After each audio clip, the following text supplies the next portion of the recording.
Hello, vinyl community. This is Randy. Back today with another video. I received in the mail just a couple days ago a box from Michigan Record Club. Bill Young up there at Michigan Record Club, and it contains some records, a box of VCLT. So wanted to share that with you today. So yeah, Bill sent this box to me. Very thoughtful of him. He'd actually mailed it, I think, in mid-September, and just got here a couple days ago, and mid-October. So I'm not sure where it was all that time, but it got here safely. Everything was in great shape. So thanks for packing it well, Bill. And yeah, so here's the records that he sent me. The first one is called Double Hard. This is a compilation album. This is it's from a Dutch company called Ariola Records, and it's actually printed in Germany though. Here's what the label looks like on this. So yeah, this is a hard rock compilation. So yeah, the band's on here. Motorhead, well, I'll just let you read those for yourself. So yeah, Ace of Spades is the Motorhead song on here. Let's see. The Foghat song on here, which I was glad to get this because I'm a big Foghat fan. I've been wanting to get some Foghat records lately, but I haven't gotten around to doing that yet. But yeah, Home in My Hand is the Foghat song on here. It's a live version of that. Michael Schenker Group, Cry for the Nations, fantastic song. I used to have that Michael Schenker Group album. It's from the first album, but I don't have it anymore. Girls School, UFO song was Dr. Doctor, so fantastic compilation. I guess sort of an introduction to all these bands if you weren't aware of them, but yeah, I didn't have some of these, so yeah, thanks very much for sending that one, Bill. He actually sent me Volume 2 out of the same series. I looked in Discogs, there are only 2 volumes of it, so these both came out in 1981, and yeah, once again, I'll let you read the bands that are on here. This Donnie Iris is on this album, who was not on the first one. Then also on here the Rods, Angel Witch, and Lightning Raiders, who were not on that first compilation. So this one also, the first side on this one is our live songs. Side 2 is studio. So yeah, we get a live version of Motorhead by Motorhead. So it's yeah, hard rock. Yeah, late 70s, early 80s hard rock. All sounds great. Yes, thanks very much for those, Bill. The background music that we're hearing right now is April Wine, Harder, Faster. I've had this record forever, but I just figured it would be good background music for this video, so that's why I'm playing that. The record looks the same. The next one that he sent me is this incredible album by a band called Dervish.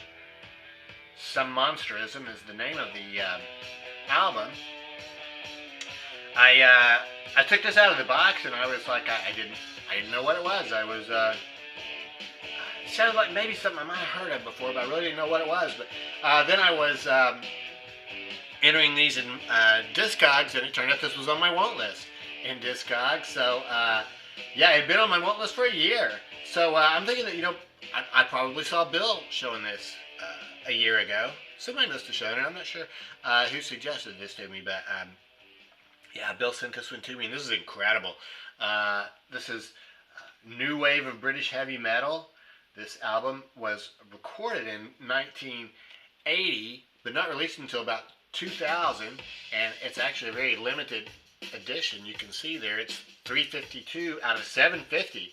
So yeah, this band, for some reason, their music was not released back in the day when they were together, but somebody did decide to release it in 2001. So yeah, this is hard rock, new wave of British heavy metal, I guess is what it is. It's just some absolutely killer guitar work on here. It's just insane, and then the singer too is really awesome. So yeah, I'm not sure who the other, this guy looks like he must be the singer. The other ones, I'm not sure who is who on this. But this is a British band, and there actually was some inserts that came with this one. This one, which just tells about some OPM records. It's on OPM as the label, but this tells the whole story of Dervish. So it's really interesting. It sounds like they were a hard partying band that had trouble getting along together, but I guess they recorded enough music for this record, but for some reason it was never released back then, but was released in 2001. So yeah, really awesome, fantastic record. I would highly recommend this to you if you get a chance to listen to it. This is on this label called OPM Records. Yeah, I got 350 something out of 750. The only other version I saw was one that's printed on green vinyl, also from 1981. So yeah, I would say if you come across either one of those and you like heavy metal, pick it up. Bill sent me this record, which when I saw this one, I pretty much realized he must have taken a look at my Discogs want list, because this is also on my want list. This is Legs Diamond. This is an album from 1977. This is an American band. And yeah, this is just hard rock from the late 70s. This is the kind of stuff like when I was in my high school and stuff. And we were just dying to hear rock and roll like this. Mostly, all you got on the radio was, Firefall and Hall & Oates, stuff like that, which is cool music, but it doesn't rock, and this was just not readily available. You really had to seek it out back in the day. But one of my friends had this album. I've never actually owned this myself. It's an incredible album. Just once again, straight ahead rock and roll. Once again, fantastic guitar work, and the singer just has a fantastic voice. So the songs I immediately remembered off of here were Stage Fright, and then Satin Peacock, which has the immortal lines, "Kiss me but don't mess up my hair," which, when you see these guys, you realize how important that is. So yeah, Legs Diamond, this just absolutely rocks. So thanks very much for sending that one, Bill. Really enjoying that one. That's on Merck, tenor saxophonist. He also plays soprano sax on here. So on this record, he's playing with Hank Jones playing piano, Richard Davis on bass, and Connie Kay on drums. So it's just a quartet. There is one jazz standard on here. It starts with In a Sentimental Mood. Other than that, they're originals. So this was recorded in 1964, and I think you would just call it Bob. Sort of the music that was being made at the time. It was on Prestige Records. This is an OJC reissue from 1980. So, 1985 was the reissue for this one. So, again, really enjoying that one. So, thanks very much for that, Bill. And that's on the classic Prestige label, the Confetti label. Confetti or fireworks, I'm not sure what that stuff is. Yeah, so thanks very much for that, Bill. I really appreciate that. And I've been listening to all those, and they all sound great. I should have mentioned in my previous video where I did a contest entry for Sean's channel. He also included, when he sent that record to me, where he included another record, and also this book, Love Rock Revolution. So this is a story about K Records and the rise of independent music. So really interesting. I've just started this one. Quite a few pages to go left on this, but very enjoyable so far, and I'm sure I will enjoy reading. This is actually an autograph copy, signed to Patty. I'm not sure who Patty is, but anyway, so thanks for sending that, Sean. I appreciate that. I received just a couple records in the mail in the past week, which I'm going to go ahead and show you now. I got this Bobby Bland record, Ain't Nothing You Can Do.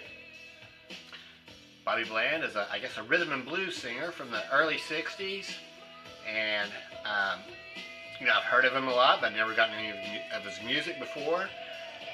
Randall Nelson actually showed this record, and it might have been a contest entry that he did, or I'm not sure of exactly the reason that he showed it, but I really liked the cover a lot, and the description sounded good, so I found this one on Discogs and sent away for it. So yeah, this is really cool. It was recorded in 1964. This is a 1980 reissue, and yeah, 64. It was on Duke Records originally. This is a 1980 reissue on MCA.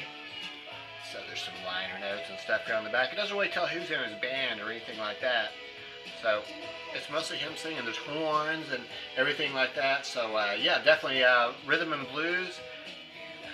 Sounds great. I've only listened to this a couple times so far, but definitely going to be listening to that some more. Change your pace for me, for sure. That's all. MCA Records. And then while I was ordering that record, I also ordered another record that had been on my want list for a little while, Irby Green. So this is from a series that was on Bethlehem Records called East Coast Jazz. This is East Coast Jazz Series number 6. So this is almost more like big band music. This is sort of like from a different era. This is more like swing music. Really very melodic, very easy to listen to, very pleasant. So yeah, Irby plays trombone. Other than that, I'm not sure. Oscar Pettiford plays bass, but there's a trumpet. There's also tenor sax, bass clarinet, and flute. Piano on this, of course. So, yeah, these are mostly jazz standards. There's the well, some of the track listing anyway. So yeah, Irby Green, trombone player. Born in 1926, he died in 2018, very end of 2018. So yeah, this is really good. Probably the coolest thing about this one for me is that this is on Bethlehem Records. So I've never had a Bethlehem record before. Here's what that label looks like. It's pretty much the same color as Savoy.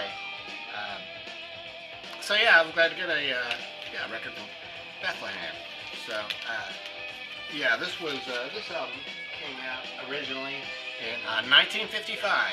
So I mean, as far as I can tell, this is the 1955 version of it, mono, and yeah, sounds great with the mono cartridge. So that's it. So yeah, thanks very much, Bill, for sending those records to me. I really appreciate it. They're all sounding great, and yeah, I hope everyone is doing well out there, and let me know what you think about these records. I'm always interested to know. And yeah, thanks very much for watching, and have a great weekend.